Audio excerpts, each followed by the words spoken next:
Hello students, आप सबका हमारे सेशन में स्वागत है। कल की हमारी जो क्लास रही थी जिसके अंदर हमने मंत्री परिषद का गठन किया था और आज उसी से रिलेटेड ही आज हम करने वाले हैं मंत्री परिषद की कार्यशक्तियाँ कि जो मंत्री परिषद बनाई जाती है उसके पास कौन कौन सी कार्यशक्तियाँ होती हैं। तो इस क्लास को पूरा देखें और लास्ट तक आपने जरूर वॉच करना है। क्योंकि तभी आपको टॉपिक समझ में आएगा। और जिसने अभी तक हमारे इस चैनल को सब्सक्राइब नहीं किया है सीबीएसई वर्ल्ड को, तो प्लीज़ वो चैनल को सब्सक्राइब करें और साथ में अपने फ्रेंड सर्कल के अंदर अपने क्लासमेट्स को इससे जरूर शेयर करें। बहुत ही इंपॉर्टेंट टॉपिक है। देखो, ये जो मंत्री परिषद है, मैंने आपको कल बताया था कि इस मंत्री परिषद के अंदर कुल मंत्रियों का 15% ही शामिल किया जाता है। कुल मंत्रियों का कितना प्रतिशत होता है? 15% ही शामिल किया जाता है। इसमें मंत्रियों के चुनाव से लेकर के कार्य विभाजन, विभागों के बंटवारे तक का जो कार्य होता है वो सारा मुख्यमंत्री के हाथ में होता है। जो मंत्री चुना जाता है, जो मंत्री नियुक्त किया जाएगा और उसको जो शपथ दिलाई जाएगी, वो सारा काम किसका होता है? वो राज्यपाल का होता है। और जो मंत्री परिषद बनती है, जो मंत्री परिषद बनाई गई थी, इसका जो कार्यकाल है वो 5 वर्ष तक रहता है। ये सब हमने किया था कल की क्लास में। अगर आपने क्लास को नहीं देखा है, पिछली क्लास को, मंत्री परिषद के गठन को, तो सबसे पहले आप मंत्री परिषद की गठन वाली क्लास को देखें। मात्र 20 मिनट की क्लास है, ज़्यादा बड़ा टॉपिक नहीं है। आपको 20 मिनट का वो टॉपिक आराम से समझ आ जाएगा, कहीं भी दिक्कत नहीं आने वाली। अगर फिर भी आपको लगता है कि दिक्कत आ रही है तो आप क्या करें, अपने पास बुक को भी खोल करके रखें, जिससे आपका टॉपिक पूरा क्लियर हो जाएगा। अब हम बात क्या कर रहे थे? मंत्री परिषद की कार्य शक्तियाँ। देखो, मैं हमेशा से कहता हूँ कि मंत्री परिषद को पूरा करना है। कल मैंने आपको कहा था कि इसके आपने मंत्री परिषद के गठन के पॉइंट जो हैं वो याद रखने हैं, लेकिन अब यहाँ भी आपने क्या करना है? मंत्री परिषद की कार्य शक्तियों के भी पॉइंट याद रखने हैं। देखो, ज्यादा पॉइंट नहीं है, मात्र 6 ही पॉइंट है मंत्री परिषद की कार्य शक्तियों के अंदर। पहला पॉइंट क्या आता है इसके अंदर? जो मंत्री परिषद है, इसका जो पहला पॉइंट है वो है इसके अंदर शासन की नीति निर्धारित करना। इसका पहला पॉइंट क्या हो जाएगा? शासन की नीति निर्धारित करना।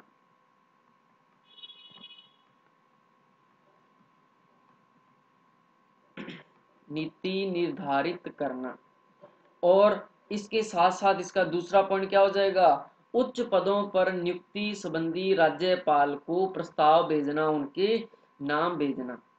और तीसरा पॉइंट हो जाएगा इसके अंदर शासन का प्रतिनिधित्व, कि विधानमंडल में शासन का प्रतिनिधित्व किसके द्वारा किया जाता है?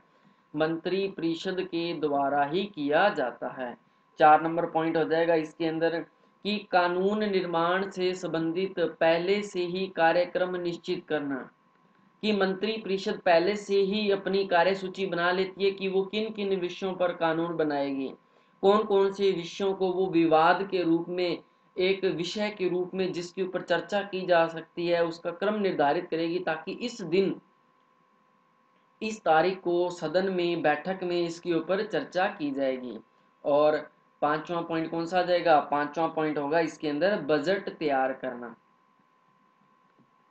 कि जो मंत्री परिषद चुनी जाती है वो क्या करती है? प्रत्येक वर्ष अपना बजट तैयार करती है। ये 5 पॉइंट आपने किस में याद रखने हैं?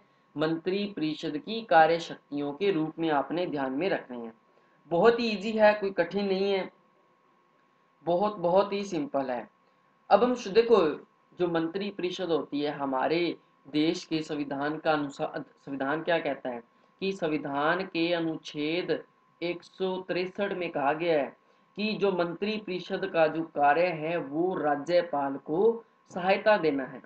वैसे अगर देखा जाए कि ये जो मंत्री परिषद की जो शक्तियां होती हैं, इन शक्तियों का प्रमुख प्रधान जो है वो राज्यपाल होता है, लेकिन वास्तविक रूप से राज्यपाल की शक्तियों का प्रयोग करता कौन है?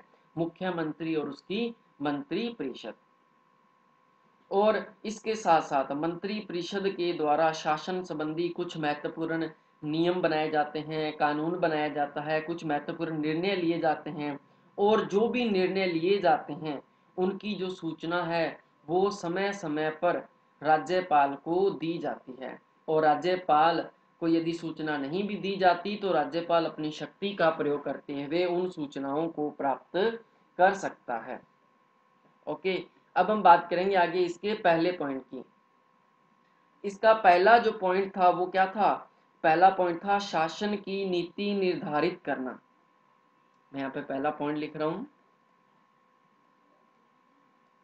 शासन की नीति निर्धारित करना। देखो, नीति का मतलब सबसे पहले क्या काम होता है? पहले होता है इनका काम प्लानिंग करना। आपको भी पता है कि जो भी कार्य किया जाता है वो बिना प्लानिंग के तो किया नहीं जाता। देखो, मंत्री परिषद का ये सबसे महत्वपूर्ण कार्य होता है कि कोई भी कार्य शासन के द्वारा नीति निर्धारित करना होता है, चाहे वो गृह विभाग हो, हमारा होम मंत्रालय हो, या फिर शिक्षा विभाग हो, स्वास्थ्य विभाग हो, कृषि विभाग हो। जितने भी विभाग होते हैं वो क्या करते हैं? वो पहले से ही प्लानिंग करते हैं, पहले से ही एक नीतियां बना करके रखते हैं, उसी नीतियों के तहत वो क्या करते हैं? कार्य करते हैं। और मंत्री परिषद जो है वो केवल उसका काम क्या होता है? प्लानिंग करना। और प्लानिंग करने के बाद उन विभागों के अंदर जो अधिकारी नियुक्त किए जाते हैं, उन अधिकारियों के द्वारा ही संपूर्ण कार्य को पूरा किया जाता है। अब मंत्री परिषद का यहाँ पे काम क्या था? सिर्फ प्लानिंग करना, एक प्लान बनाना है कि कैसे कार्य को किया जाएगा। अब उन कार्यों को करने वाले लोग कौन होंगे? जो गवर्नमेंट अधिकारी होते हैं, जो सरकारी अधिकारी होते हैं, वही काम करते हैं। समझ आ गया आपको इतना? अब हम बात करेंगे आगे दूसरे पॉइंट पे। दूसरा पॉइंट क्या कहता है? उच्च पदों पर नियुक्ति। उच्च पदों पर नियुक्ति की जो मंत्री परिषद होती है वो क्या करती है कि राज्यपाल को उच्च पदों पर नियुक्ति संबंधी जो नाम है वो प्रस्तावित करती है। मंत्री परिषद पहले उन व्यक्तियों का नाम निर्धारित करती है, कार्यसूची बनाती है कि किस व्यक्ति को कौन सा पद दिया जाएगा। जैसे बड़े बड़े पदों की अगर हम बात करें, महाधिवक्ता, महाधिवक्ता, इसके अलावा आरपीएससी का अध्यक्ष और इसके सदस्य हैं। और इसके अलावा अगर हम बात करें, जैसे हमारे राज्य के अंदर कोई अन्य राज्यपाल के द्वारा कुछ अन्य पद होते हैं, उच्च अधिकारी पद होते हैं, जिनके द्वारा उनकी नियुक्ति की जाती है। बट आपने क्या ध्यान में रखना है, इन पदों की नियुक्ति से पहले क्या कौन सी प्रक्रिया अपनाई जाती है? इनके चुनाव की प्रक्रिया अपनाई जाती है। जब तक इनका चुनाव नहीं किया जाएगा तब तक इनकी नियुक्ति नहीं होगी। इनका चुनाव कौन करेगा? मंत्री परिषद करेगी। और इनकी नियुक्ति किसके द्वारा की जाएगी? इनकी नियुक्ति की जाएगी राज्यपाल के द्वारा। ये आपको इतना ध्यान में रखना है। ओके, अब हम बात करेंगे आगे तीसरे पॉइंट की। तीसरा पॉइंट कौन सा है हमारा? तीसरा पॉइंट आता है इसके अंदर शासन का प्रतिनिधित्व। शासन का प्रतिनिधित्व। देखो, जो मंत्री गण होता है, जो मंत्री परिषद होती है, वो क्या करती है? विधानसभा और विधान परिषद में उपस्थित होकर के, विधानसभा और विधान परिषद में उपस्थित होकर के सदस्यों से किसी भी विषय से संबंधित कोई भी प्रश्न पूछा जा सकता है। उन प्रश्नों के उत्तर देना, जो उनकी आलोचना की जाती है मंत्रीगण की, उन आलोचनाओं के उत्तर देना और उनकी शासन की नीति का समर्थन करने का जो कार्य है वो किसका होता है? वो मंत्री परिषद का होता है।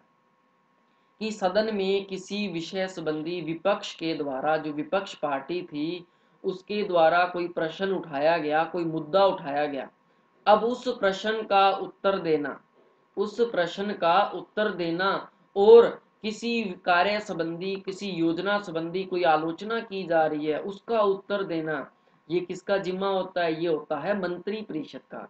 क्यों? क्योंकि मंत्री परिषद के द्वारा ही शासन का संचालन किया जा रहा है, संपूर्ण कार्य उनके नेतृत्व में पूर्ण हो रहे हैं। उसी को ध्यान में रखते हुए जो मंत्रीगण होता है वो क्या करता है? शासन का प्रतिनिधित्व करता है। ध्यान में रखना है आपको इतना। अब हम बात करेंगे आगे चौथे पॉइंट की। बहुत ही सिंपल है। देखो, अगर आप आराम से समझोगे तो आपको कहीं भी दिक्कत नहीं आने वाली है। 4 नंबर पॉइंट कौन सा है? 4 नंबर पॉइंट आ जाएगा इसके अंदर कानून निर्माण। कि कानून निर्माण के लिए एक कार्यक्रम निश्चित करना, एक कार्यसूची बनाना। अब इसमें क्या होता है कि जो मंत्री परिषद होती है ना, वो क्या करती है, वो न केवल शासन बल्कि कानून निर्माण के क्षेत्र में भी महत्वपूर्ण भूमिका अदा करती है।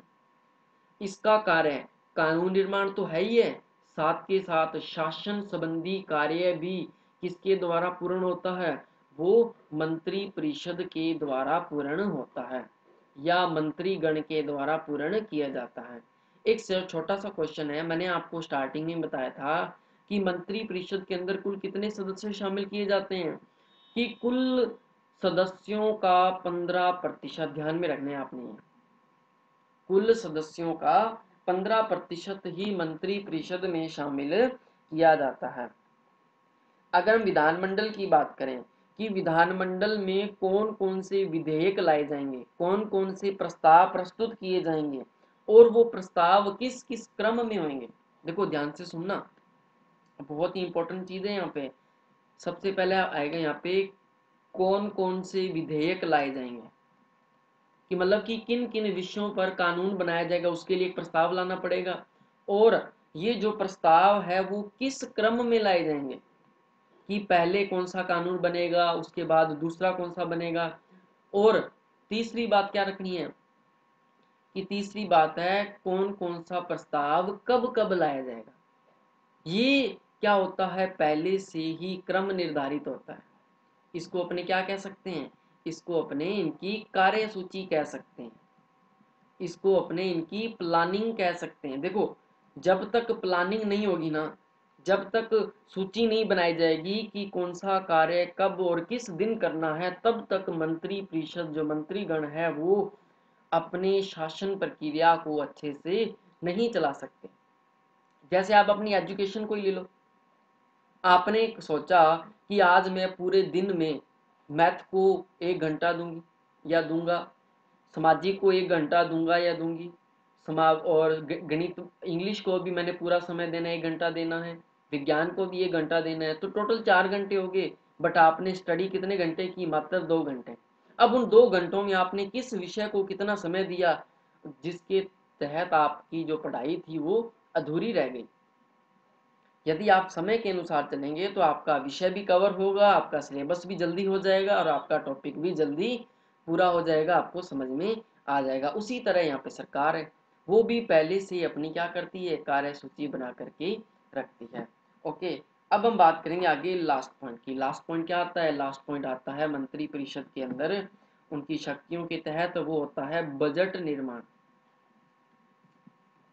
देखो बजट निर्माण से संबंधित आपको एक बात पता है कि बजट क्या होता है, बजट होता है धन विधेयक।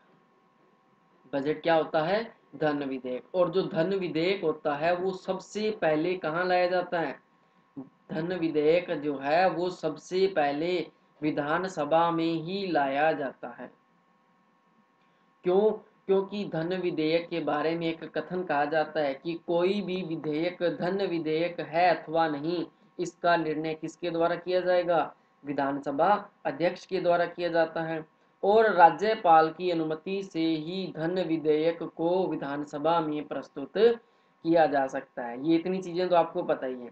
अब इसमें क्या होता है बजट निर्माण में, कि जो भी मंत्री होता है किसी भी विभाग से संबंधित, चाहे वो स्वास्थ्य विभाग है, रक्षा विभाग है, कृषि विभाग है, किसी भी विभाग से संबंधित कोई भी मंत्री है ना, वो अपने विभाग के विकास के लिए, अपने विभाग की समस्याओं को दूर करने के लिए वो क्या करता है, बजट तैयार करता है। कि यदि सरकार के द्वारा हमें स्वास्थ्य विभाग के लिए 100 करोड़ रुपए दिया जाए तो हम स्वास्थ्य सिस्टम को सुधार सकते हैं, जो डॉक्टर्स हैं उनकी नियुक्ति कर सकते हैं, हॉस्पिटल हैं उनका निर्माण कर सकते हैं, उसके लिए जो एम्बुलेंस वगैरह है, जो तत्कालीन सेवा है, इमरजेंसी जो मेडिसिन है, सेवा है, हम उसको और बढ़ा सकते हैं। रक्षा के अंदर भी सरकार यदि हमें बजट तैयार करके, रक्षा मंत्री द्वारा एक बजट तैयार किया गया, यदि वो सरकार उसको पारित कर देती है तो इससे क्या होगा, हमारे देश की सुरक्षा का जो बजट है वो बढ़ जाएगा। कृषि विभाग के अंदर भी क्या होगा, यदि कृषि मंत्री अपना एक बजट तैयार करके सरकार को दे, तो उसके तहत क्या होगा, ये जो संपूर्ण डिटेल है ना, ये जो संपूर्ण डिटेल है बजट से संबंधित, ये सब किसे दी जाती है, ये दी जाती है वित्त मंत्री को। और वित्त मंत्री के द्वारा ही इस बजट को प्रत्येक वर्ष फरवरी के महीने में, प्रत्येक वर्ष फरवरी के प्रारंभिक सप्ताह के अंदर प्रस्तुत किया जाता है। फरवरी में इसे रखने का कारण ये है कि आप, हमारे देश का जो वित्तीय वर्ष है वो कब प्रारंभ होता है, वो होता है 1 अप्रैल से लेकर के 31 मार्च तक। इतना तो आपको पता ही है स्टूडेंट। देखो ये था आज का हमारा इम्पोर्टेंट टॉपिक। आई होप आप सबको समझ में आ गया होगा।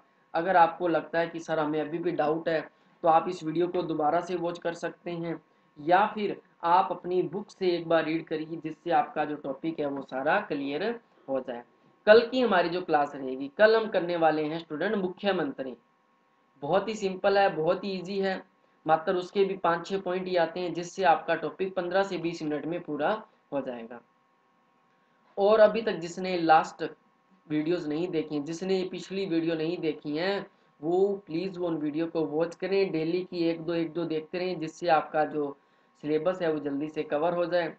और जिसने अभी तक हमारे चैनल को सब्सक्राइब नहीं किया है, प्लीज़ वो चैनल को सब्सक्राइब करें और साथ में इस वीडियो को लाइक और शेयर जरूर किया करें। ओके, तो मिलते हैं नेक्स्ट क्लास में, तब तक के लिए गुड बाय, थैंक यू।